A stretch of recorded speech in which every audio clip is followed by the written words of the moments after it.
Welcome to Chapter 5. This chapter is focusing on the function of planning, which is the foundation of successful management. By the end of this chapter, you should be able to answer the following questions. What are planning, strategy, and strategic management? Why are they important to you as a manager? And how does VRIO work? What are mission, vision, and value statements? And what are the three types of planning?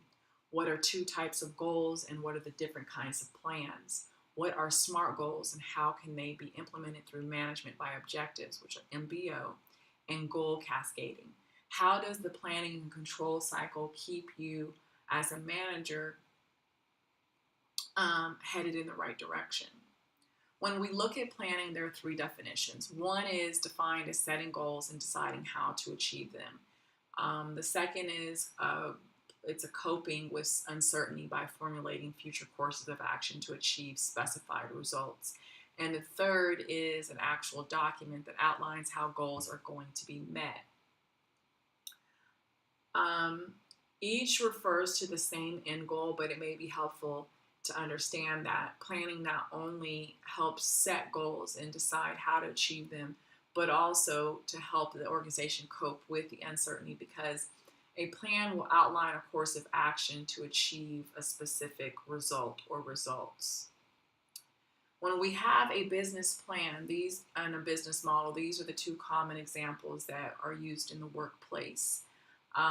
The business plan is an actual document that outlines your goals as an organization and the strategy that you're going to use to achieve them, and it sets the standards for how you will measure success. Your business model outlines the need that your organization will fill, the operations of the business, the various components and functions that make up the business, as well as what you expect to earn in revenues and spend out as far as expenses. It describes the industry you're entering, how your product will be different from your competitors, how you'll market to your customers, and how you're qualified to run the business. And then, of course, how are you going to be able to finance it? So the difference between a strategy or strategic plan. Strategy is how we set our long-term direction, that vision. It's a large-scale action plan that is going to look at longer set goals, 5, 10, 20 years plus out. And it gives an educated guess about what needs to be done in the long term in order for the organization to survive or to be prosperous, or to support any principal parts or divisions within the company. The plans are generally reconsidered every year because business conditions are always changing. The environment internally and externally are always changing, so you need to review it usually every year. Your business plan should also be reviewed. A lot of times companies create the business plan before the company's launch and they never look at it again. And usually when you need the assistance of a consultant or some kind of coach to come in, usually one of the first things that we're going to ask for is, can I see your business plan? Because I want to see how far you've veered off from what your initial vision and strategy were to where you are now. And it's amazing how many companies are like, oh, yeah, that thing. We have no clue where it is. So that needs to always be updated and reviewed regularly. Strategic management is critical. It can be very critical for an organization because it aligns the goals of the organization through all levels of management.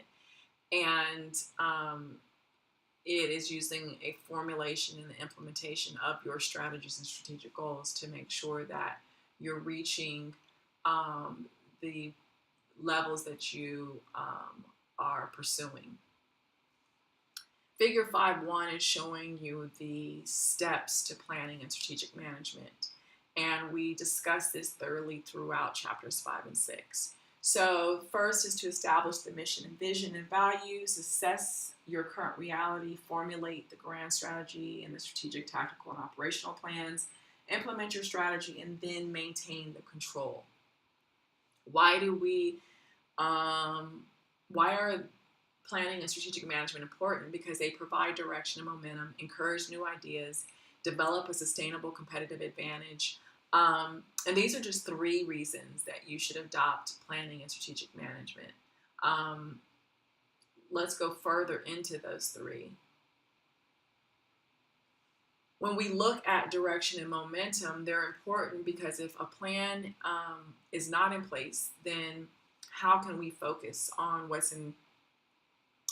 on what is in front of us and what's ahead of us?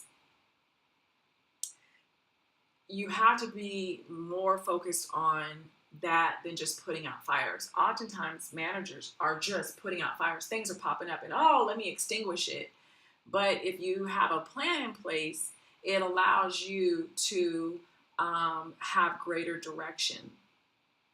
And the thing is that the main reason your competition are less likely to sneak up on you is because if you have direction and momentum. There are some examples that are provided in your textbook about like what Amazon.com was to Borders bookstores. Remember Borders? Yeah. What Uber has been to taxi cabs. Those taxi cab companies have just lost it because Uber's come in and been able to provide and take advantage of an area that taxi cabs weren't considering. What has blogs and internet news and how have they impacted traditional newspapers? What does it cause traditional newspapers to do in order to try to hold on for dear life, to be competitive? What have microbreweries done to Anheuser-Busch, for example? So you can see how not having direction and momentum, how not having a strategic plan that's constantly updated can cause you to lose great market share. So why do we plan? Because it helps encourage new ideas. Gary Hamel, management scholar, says that companies such as Apple have been successful because they've been able to unleash the spirit of strategy innovation.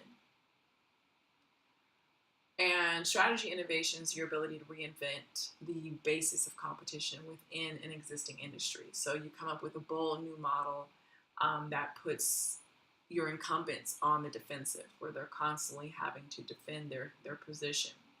So can you see why Apple might be described as having strategy innovation? It was a company that was still competing in the personal computer market, but they decided to upend the entire industry by creating the smartphone, the iPhone. They introduced that to the market and literally turned the market up on its head. They reinvented what was competitive. They reinvented this model that came in and just clobbered everyone. And so now everyone else is on the defensive trying to now compete with Apple. Why else do we plan? It's to develop a sustainable competitive advantage so that you can produce more goods or services more effectively than your competitors do, so you can thereby outperform them. The key here is that an organization can get ahead and stay ahead in 4 areas: being responsive to customers, being innovative and innovating by providing quality products and services, and being effective. You see in the textbook, there's an article, Who's Up, Who's Down? It's in the struggle for competitive advantage, and the state of play is constantly shifting. The quote in there shows from Manju that not long ago people thought IBM, Cisco Systems, Intel, and Oracle were unbeatable in the tech space. They're all still large companies, but their influence is far less than they were. So you have Yahoo, once a huge success story, may actually be fading away. Its ad revenues are slipping far behind those of its rivals. Its decline has been hastened even more by the rise of mobile devices and social media. And remember, Yahoo was a giant, right? It happens that competitive advantage slips through your fingers. So you're having to make sure that you're staying ahead in these 4 key areas. So VRO is a framework. It's for how you go about analyzing a resource or any kind of capability that you have within your organization to determine your competitive strategic potential. And the way you do it is by answering 4 key questions about your value, the rarity, the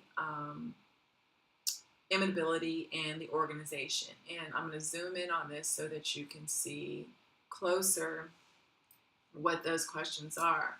When you look at whether or not your resource or capability is valuable, if it's yes, you ask, is it rare? If it's no, then you are about equal competitively. If your answer to valuable is no, right? Is the resource or capability valuable? No, you have competitive advantage. If you said yes, it's valuable, and yes, it's rare, and then the question is it costly to imitate? And you say, no, it doesn't cost a lot to imitate it, then you only have a temporary competitive advantage. Someone's going to zoom in and snatch that advantage from you. But if it's very expensive to imitate your resource or capability, and that your organization is organized to exploit value, rarity, and imitability, then you have a sustained competitive advantage. However, if it's costly to imitate, but it's not, your organization is not organized to exploit the value and rarity, so on, then you still, once again, only have a temporary competitive advantage. So, having a yes straight down, or the fact that it's just not valuable, right? In the very beginning, deems that your idea has a competitive advantage, and it may help to run through using an example from the book. So let's say you have an idea for a product or service, such as let's develop a ride service for kids that are similar to Uber and Lyft, right? But it's just for kids. And you actually find that several such endeavors have already been launched. One of the more recent ones is Shuttle in San Francisco. So how do you determine if this idea might work? So you look at the value, right? The idea of an on-demand ride service for unaccompanied children provided by drivers in their personal cars exploits an opportunity, right? It's a valuable because some parents say they really need such a service. You can't, for whatever reason, you can't pick up Billy or Alexis, and or you need to transport them, or you can take one kid, but the other kid has to go another part of town. To have this could be a value, right? Is it rare? No other firms in your area are yet offering on-demand children's ride services. So if that's the case, you have a competitive advantage. Is it costly to imitate? Offering a children's ride service with drivers using their own personal cars is probably not so costly that another company couldn't turn around and imitate you. So you have a competitive advantage, but it's only temporary. It's only long enough until someone else can replicate it. Now, is your organization organized to exploit these 3 areas? If you would know for sure, yes. So Shuttle in San Francisco was not.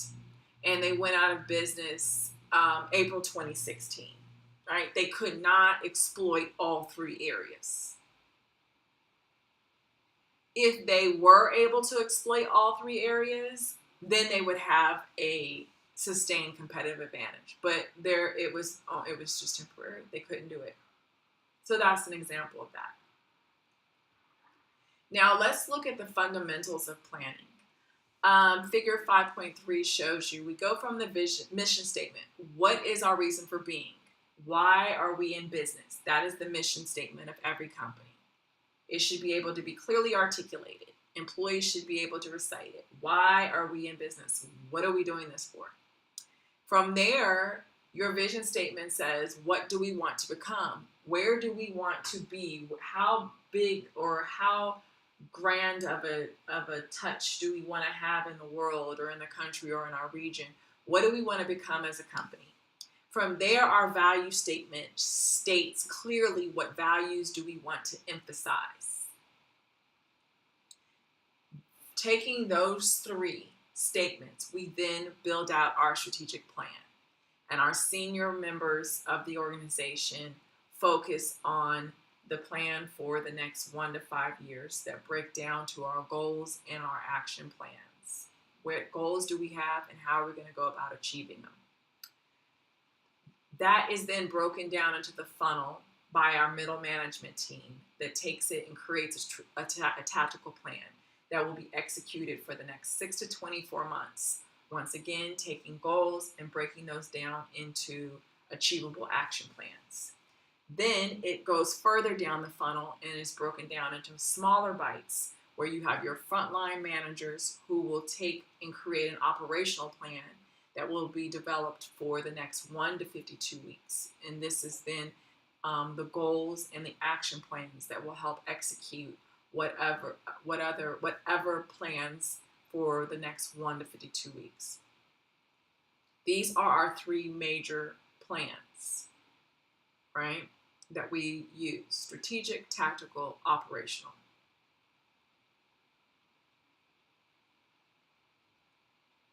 When we look at and here's just once again a repetition of what I've already said, expresses the purpose of the organization, your mission statement. Your vision statement is the outward look, where you want to be, where you want to go. And your values is, what do you stand for? What are you trying to emphasize? What's most important? In your textbook, there's an example of the company's mission statement, vision statement, and value statement that we're going to see of Hilton that I'm going to show you on the next slide. And Hilton Hotels has a mission statement that to be the preeminent global hospitality company, the first choice of guests, team members, and owners alike. That tells you why they come to work every day. Now, what is their vision for the company? Where do they want to be? What do they want to have? They want to fill the earth with the light and warmth of hospitality. That's their vision. Their value statement is spelled out in the words, using the words Hilton: hospitality, integrity, leadership, teamwork, ownership, now. They are passionate about delivering exceptional guest experiences. They want to do the right thing all the time. They want to be leaders in their industry and in their communities. They are team players in everything they do. They're the owners of their actions and decisions, and they operate with a sense of urgency and discipline. So for this, they now have a cohesive message to customers and employees alike of what they stand for, why they do what they do, and where they want to be. They're a huge hotel and hospitality company that covers, Hilton Hotels covers from the low end, 2-star motel all the way up to 5-star hotels, including residential properties. 3 types of planning that we use with 3 levels of management. Top management is focused on your strategic long-term plans. They make those long-term decisions. They're focused on the environment outside of the organization. They're very future-oriented. They deal with the uncertainties of the market. of business and dealing with the highly competitive conditions. Your middle managers are focused on that tactical plan, including implementing policies and plans that top management have executed. They supervise and coordinate activities for your frontline managers, and they make decisions often without base of clearly defined information procedures. Your frontline, also called first line managers, that also include your team leaders, are focused on the operational plan. They do the day-to-day non-managerial direction of tasks for those personnel. They are focused on decisions that are very usually predictable, and they follow well-defined routines. Now, top management's often engaged in strategic planning. That does not mean that they should not know and be aware of and have some kind of say in tactical and operational planning. The same is true that your first line manager should very well know what's going on as far as strategic planning. It should not be a case that you only know about whatever middle management pushes down to you. Every level should know what the plans are and how those plans are interconnected. So Danny's participating with other managers in a discussion about what his organization's goals should be for the next decade, the next 10 years. They're talking about what the goals and plans will be. Is he participating in strategic, operational, tactical, planning, or controlling? You said A, strategic, you are correct. Let's look at our long-term and short-term goals. Well, first, what are goals? Goals are a specific commitment to achieve a measurable result within a stated period of time. I will always tell people that that until you attach a deadline to a dream, it is not a goal. It is merely a dream. It becomes a goal the moment you put a deadline to that dream. So if the planning process begins with the mission statement, the vision statement, and the value statement, we then go into our goals. And we look at our long-term goals, usually called our strategic goals. They usually are between 1 to 5 years. They focus on achieving something specific that's tied to our strategic plan. Can it be longer than 1 to 5 years? Yes, it can. They usually are within these more tangible bites of 1 to 5. Our short-term goals are usually broken down to the tactical or operational goals. They can just be simple goals, right? Usually a span of 12 months. And there's usually connected to what's called a means end chain, right? There's a hierarchy known to it. Can the short-term goals be longer than 12 months? Yes. Some people would see the short-term goals as being 1 to 5 years, and a long-term goal as being anything over 5. So it's basically how you view your goals. The operating plan and your action plan. So you're going to take your long-term output and break it down to something short-term, and that's your operating plan, right? You're going to take it and you're going to push it down the funnel.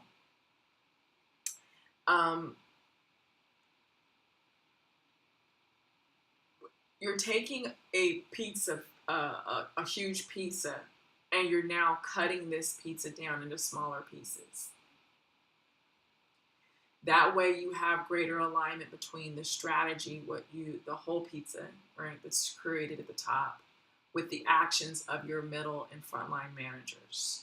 So if you look at it that you have an entire pizza that's your strategy, you then take out half of that pizza, right, that's going to focus on your tactical, and then you have what's left is your operational that is then separated by these individual pieces that are then chopped down. Everyone's biting down on their own individual piece. The action plan is going to define the course of action, the tactics that you use in order to achieve the goal that you have. And there's always a date that's attached to it, a deadline, when you'd like to achieve these desired activities. So when I mention the means ends chain, you have your strategic goal that, let's say, is to increase revenue from new customers by 10% over the next 12 months. Your operational goal would be the rollout of 2 new product offerings over those next 12 months. The action plan would then be broken down into these following steps. You're going to have your product development team propose 2 new products by March 31st. Those products then will be produced and pilot tested in select markets by May 1st. Then any modifications that are needed and a marketing plan will be prepared to support the rollout of those products by May 31st. The sales force is going to be trained to sell those products and execute the marketing plan, and that will start June 30th. Those sales managers will then meet with the sales force to discuss how they're progressing and provide any feedback on the marketing plan, and that's an ongoing process. All of those action plans, the rollout of that, lead back to your operational goal, right? And then follow up to if you're able to increase revenue from new customers by 10% over those next 12 months. If you're able to achieve those 2 things, then there you go. So this shows how goals are connected or linked across an organization.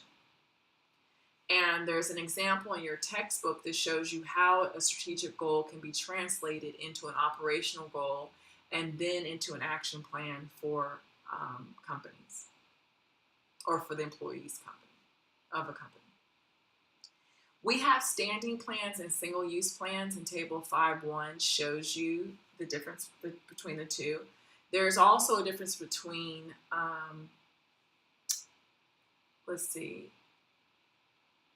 you probably have experience working either at school or work with these plans. So let's say we have policy and procedures and rules. Those are standing plans. They have activities that occur repeatedly over a period of time. So a rule will designate a specific required action. The procedure is the outlines the response to a problem or a circumstance and what you're supposed to do in order to solve that problem, resolve that circumstance, or address the circumstance. The policy is going to outline the general response to any specific problem or situation, right?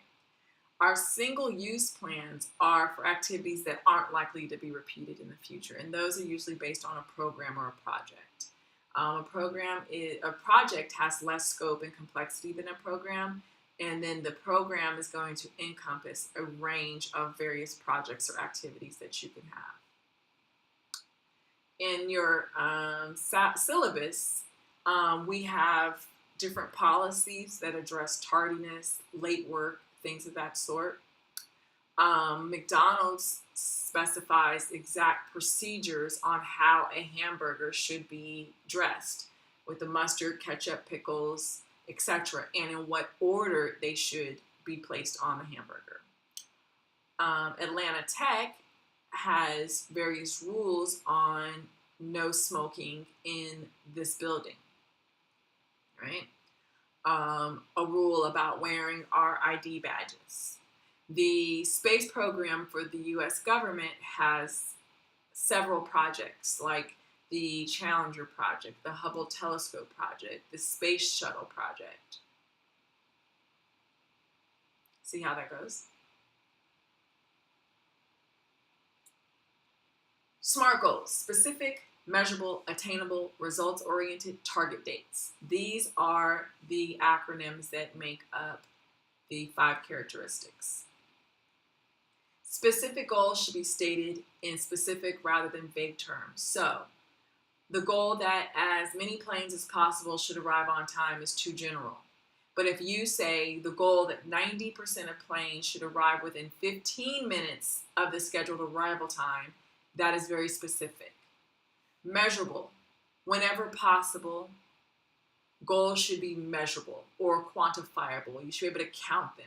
So when you say 90% of planes should arrive within 15 minutes, that is, there should be some way to measure the degree in which a goal has been reached. How can you calculate 90% of planes arriving within 15 minutes?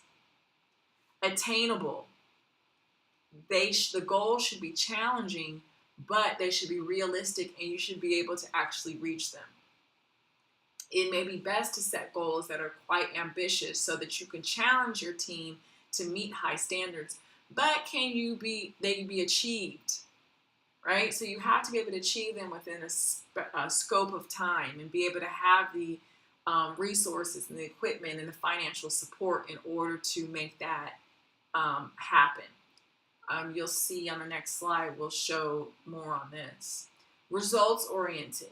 Only a few goals should be chosen. Let's say you have 5 for any specific work unit, and there should be results that are tied to it that should support your vision as an organization. Target dates, deadlines. So it's unrealistic to expect an airline to approve its on-time arrivals by 10% overnight, or in a day, or in 2 days, right? However, you could set a target date of 3 to 6 months away so that you can be able to see that this goal is achieved. As I mentioned earlier, when we look at goal, hold on a second, let me go back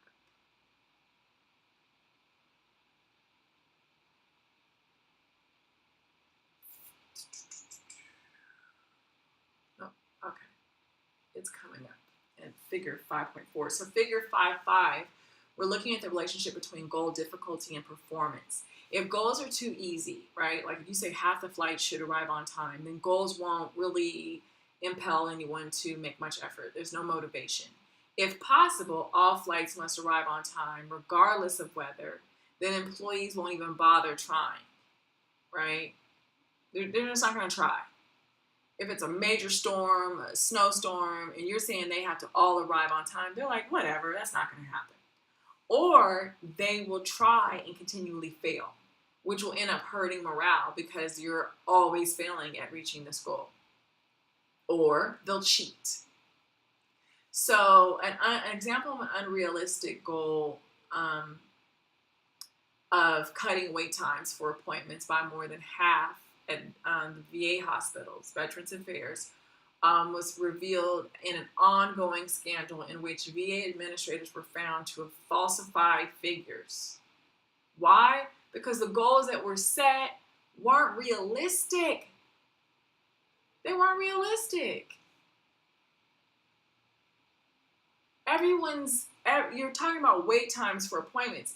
Everyone that's coming to have a need met is not going to be the same need. It's not going to be the same way, and there's going to be different issues that come up.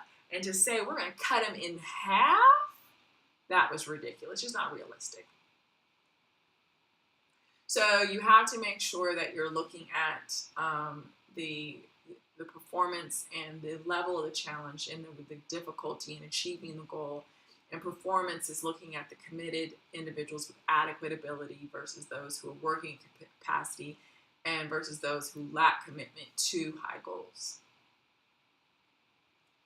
MBO is management by objectives, and it's a 4-step process where you and your manager work jointly to set objectives for you. And the manager will develop the action plan, and then the two of you will periodically review your performance. The manager will make a performance appraisal and reward you according to the results. This was first suggested by Peter Drucker in 1954, and it spread largely because of the appeal of his emphasis on converting general objectives into very specific ones for all members of an organization. And this purpose of creating this is to motivate rather than control the employee. Let's look at the three types of objectives. We have our improvement objectives, and the purpose is to express performance to be accomplished in a specific way for a specific area, such as increase sport utility sales by 10%, reduce food spoilage by 15%, right? Personal development objectives would, one of the purposes would be to express personal goals that you want to see realized, such as attend 5 days of leadership training or learn basics of Microsoft Office software by June 1st. That's for personal development. Maintenance objectives could be to express the intention to maintain performance at previously established levels. So an example of that could be continue to meet the increased sales goals specified last quarter, or produce another 60,000 cases of wine this month. Are you surprised to see personal development objectives on the list tied to a job? Why do you believe this might be valued by employees? Right? Let's look at that you may feel that your manager cares about your development and about you as a person, right? Because really that's what an organization should be focused on. Your career development is also your personal development. And we should be concerned about your improvement and as well as your personal development and how we can maintain. When we look at cascading goals, these are how we can make lower level goals align with our top goals. And they are structured in a unified hierarchy, which becomes more specific at lower levels in the organization. So in order to be successful, these three things must take place. Your top managers must be committed to it. If they're not, it'll just crash and burn. The goals must be applied throughout the entire organization, not to just a specific area. And they must cascade. They have to be linked consistently down throughout the organization. So when we look at a top management commitment, the average gain in productivity in one review showed there was a 56% gain. When commitment was low, the average gain in productivity was only 6%. See why top management is necessary? If you don't have your senior leaders that are committed to it, everyone else is like, well, if they don't care, why do I care? When we look at the organization-wide goal, it can't just be applied to certain divisions or departments. It has to be done in the entire organization.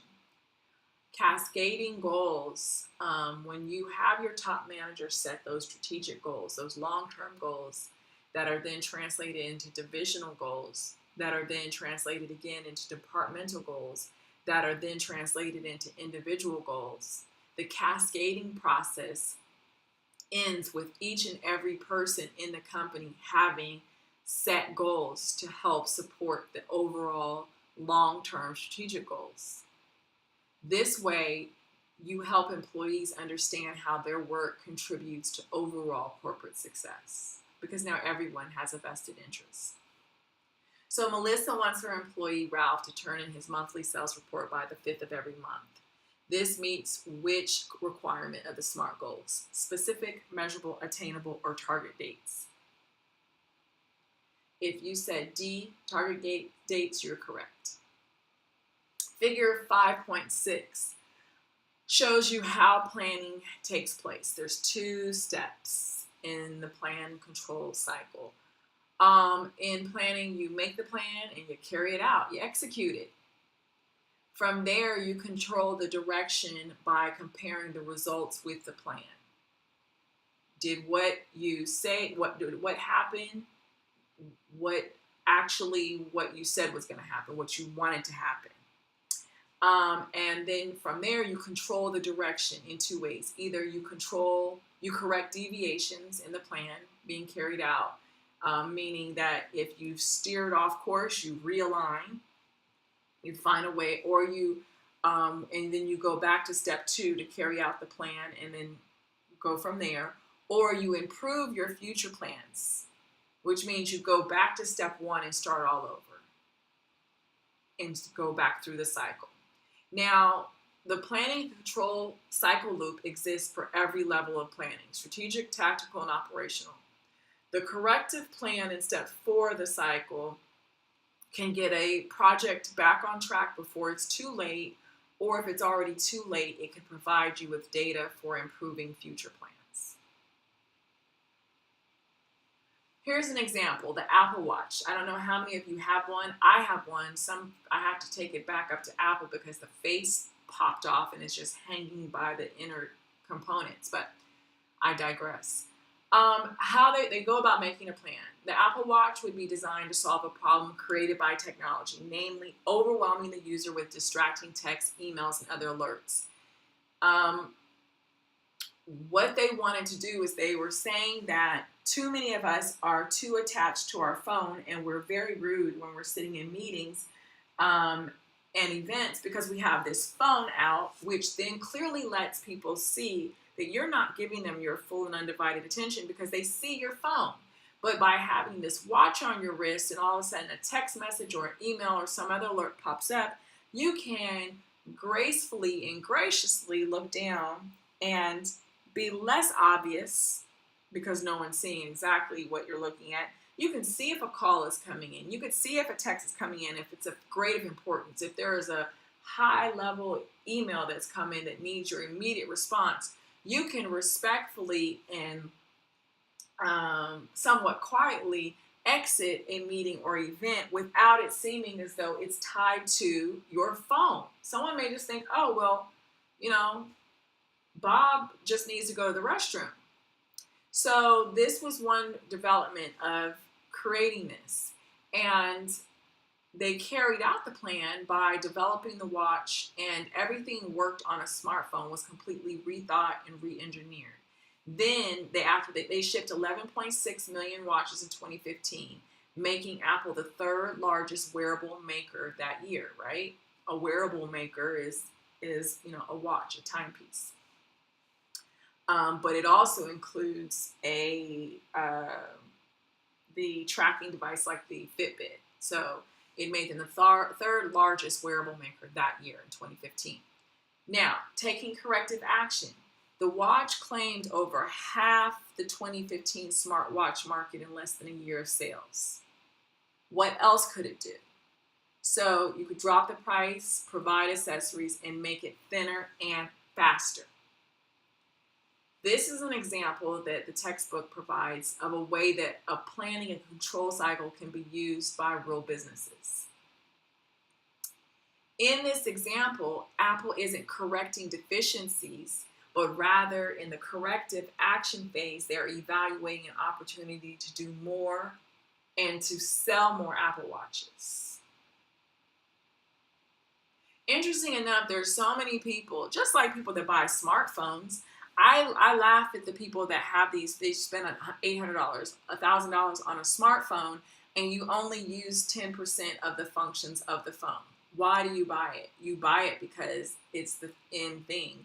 The same with the watch. Amazing enough, I know people that have the smartwatch and only use 10% or less of the features on the smartwatch. They get it because they just want the new thing. It's the buzz. It's what everyone else has. So I have to have one too. But they're only using it for, let's say, just the watch feature or occasionally to take a call. But they're not using anything else. The same with the smartphone. I see people that use it to place phone calls, to use it for social media, and text messaging. Maybe emails, maybe. But they're not using all the other applications that are embedded in the phone. They're not even purchasing new applications to use it. It is literally a mini computer, but people aren't utilizing for what it's worth. And guess what? Apple's saying, hey, keep giving us the money. We'll take it. So, question. Apple's fired employees who have leaked news about unannounced products. Which step of the planning and controlling process is this? Is this part of make the plan, carry out the plan, take corrective action, or document the plan? What are they doing? If they are firing employees who keep leaking news about unannounced products, what is Apple doing in the planning and controlling process?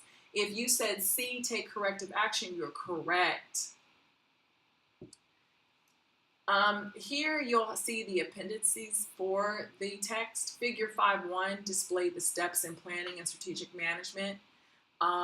We went over the VRIO to analyze competitive potential, remembering that if you answered yes to all 4 questions, then you have sustained competitive advantage. We went over the fundamentals of planning, and we discussed 3 types of planning for 3 levels of management, for top, middle, and frontline management. We discussed the relationship between goal difficulty and performance. And we discussed the 2 planning steps and the 2 control steps, and how they progress. That is the end of chapter 5. If you have any questions, please email me. Thank you.